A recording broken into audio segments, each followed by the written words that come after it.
نجدد الترحاب بكل من انضم إلينا في هذه الجولة الإخبارية المفصلة من راديو أهلا بكم. تعرف العلاقات المغربية الإسرائيلية عصرا جديدا من التعاون والتحالف المذهل والغير المسبوق بين البلدين على المستوى التقني والتكنولوجي العسكري الذي بحث عليه المغرب كثيرا جدا من أجل تقوية ترسانته العسكرية بأحدث ما وصلت إليه تكنولوجيا الصواريخ والمسيرات وأنظمة الدفاع الجوي ومعدات حربية وقتالية أخرى. تقدم إسرائيل إذن أغلى التقنيات العسكرية المعقدة إلى الجانب المغربي الذي ترى فيه الدولة الصديقة التي تربطهما معا علاقات تاريخية متجذرة عبر عصور ماضية من الزمن.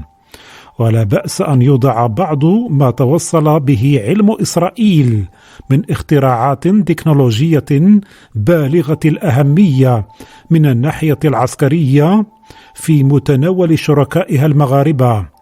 الذين تتكلب وتتآمر عليهم بعض الدول الأكثر حقدا وكراهية ومعاداة للوحدة الترابية للمملكة كدولة الجزائر ومن يدور في فلكها من الدول الشيوعية والمارقة الأخرى.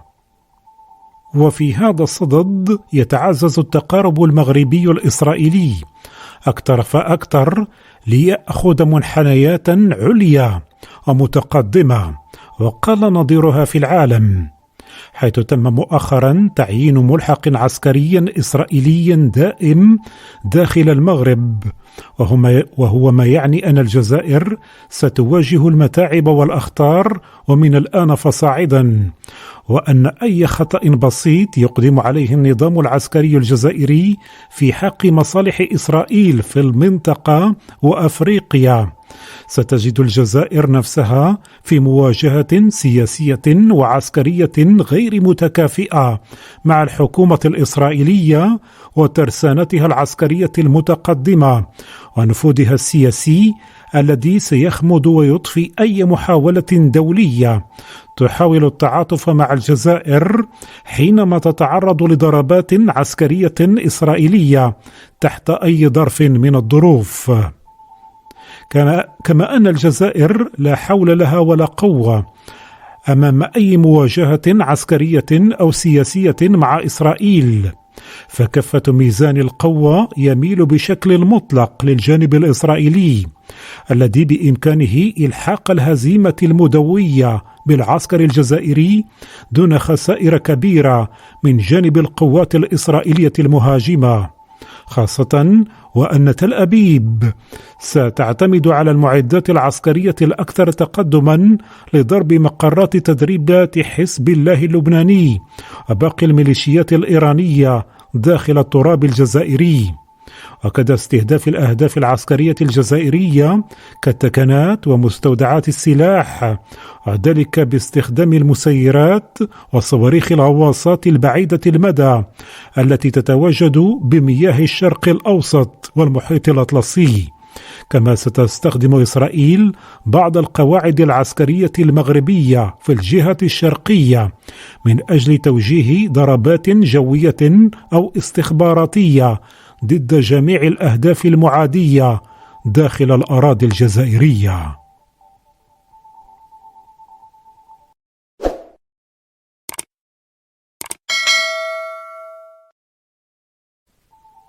حرب غير متكافئة وعصيبة تنتظر النظام العسكري الجزائري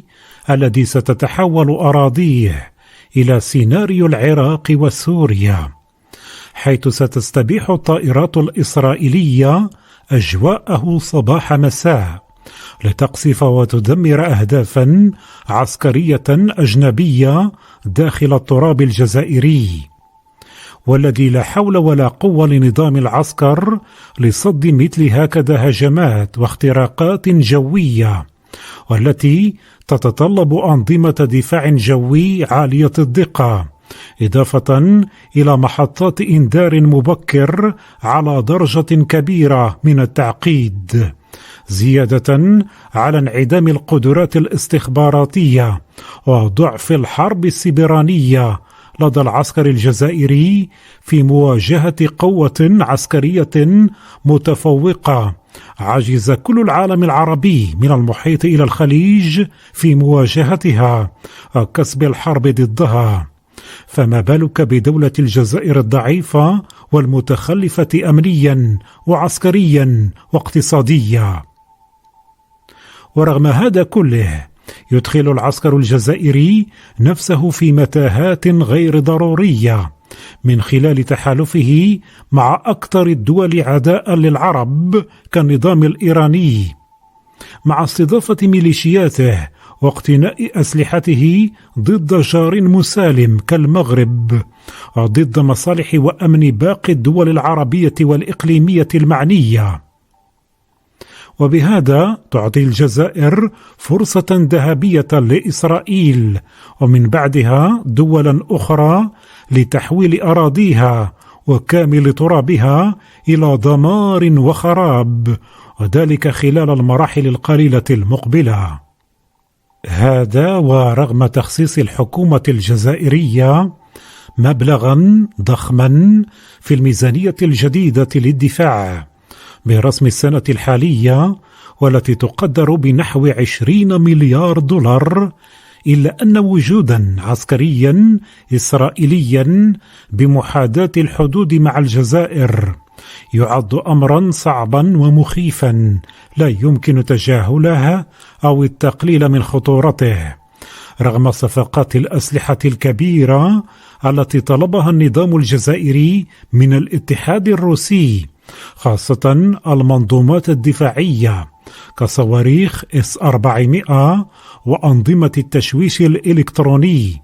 وبضع طائرات من طراز سو 57 من الجيل الجديد، وذلك على أمل الموازنة مع التهديدات التي يمثلها الوجود العسكري الإسرائيلي في الشرق المغربي الذي يراقب عن كتب أماكن وتحركات الجيش الجزائري وأنظمته الدفاعية ومنصات إطلاق صواريخه الهجومية، إضافة إلى عمل مراقبة وإحصاء وحدات وفرق الميليشيات الإيرانية التي تنشط داخل التراب الجزائري،